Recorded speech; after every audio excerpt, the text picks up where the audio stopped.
Hello बच्चों, आप सभी को वीएन सर का ढेर सारा नमस्कार। देखिए, बहुत ही बढ़िया क्वेश्चन है, नीट के लिए है। ठीक है, इस तरीके के भी क्वेश्चन नीट में पूछे जाते हैं। In the following sequence of reaction, अब यहाँ पे एक रिएक्शन सीक्वेंस है। जैसे यहाँ पे एल्कोहल है, रेड फास्फोरस आयोडीन के साथ रिएक्शन कराएंगे, ए बनेगा। ए को मैग्नीशियम और ड्राई ईथर होता है, ईथर लिखा गया, कोई दिक्कत वाली बात नहीं है। इसके साथ ट्रीट करेंगे, बी बनेगा। बी को फॉर्मल्डिहाइड के साथ ट्रीट करेंगे, सी बनेगा। सी का अगेन एसिडिक हाइड्रोलिसिस कराएंगे तो कंपाउंड डी बनेगा।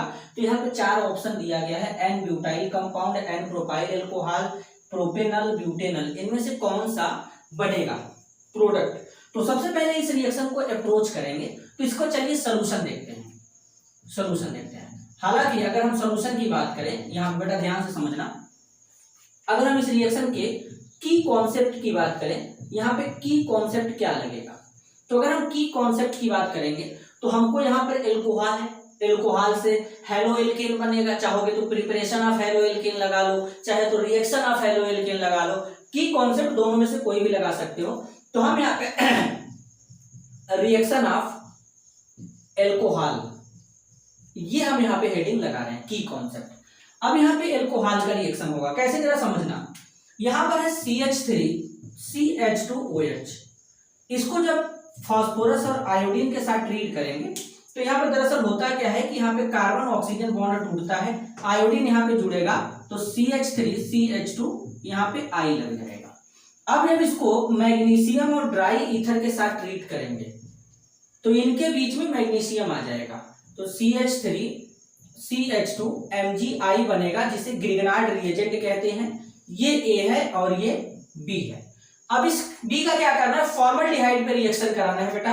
फॉर्मल्डिहाइड का फॉर्मूला होता है HCHO, इस पे रिएक्शन कराना है। जरा ध्यान से समझना, फॉर्मल्डिहाइड में जो कार्बन दिख रहा है ये इलेक्ट्रोफिलिक सेंटर है। क्यों? कार्बन के ऊपर यहाँ पे पार्शियल पॉजिटिव चार्ज होगा। कैसे? ये बॉन्ड इस पे शिफ्ट करेगा, पार्शियल नेगेटिव, इसके ऊपर पार्शियल पॉजिटिव चार्ज। तो जब ये बॉन्ड यहाँ से ब्रेक होगा तो ये इसके ऊपर आएगा नेगेटिव, इसके ऊपर आएगा पॉजिटिव। ये नेगेटिव वाला इस कार्बन के ऊपर अटैक करेगा। तो अटैक करने के बाद देखो CH3 CH2 है, अब यहां से भी CH2 मिल जाएगा। फिर इसके बाद इस कार्बन के ऊपर यहाँ पे ये है CH2 और इसके बाद क्या है, जरा ध्यान से समझना। इसको ओपन कर देता हूं। कार्बन, इसके पास दो हाइड्रोजन है, ठीक है, दो हाइड्रोजन लगा लेते हैं। फिर ऑक्सीजन, ऑक्सीजन पे माइनस, यहाँ पे Mg प्लस I हो जाएगा। तो ये तुम्हारा प्रोडक्ट क्या बना है, C बना है। C का देखो यहाँ पे हाइड्रोलिसिस कराना है, एसिडिक हाइड्रोलिसिस।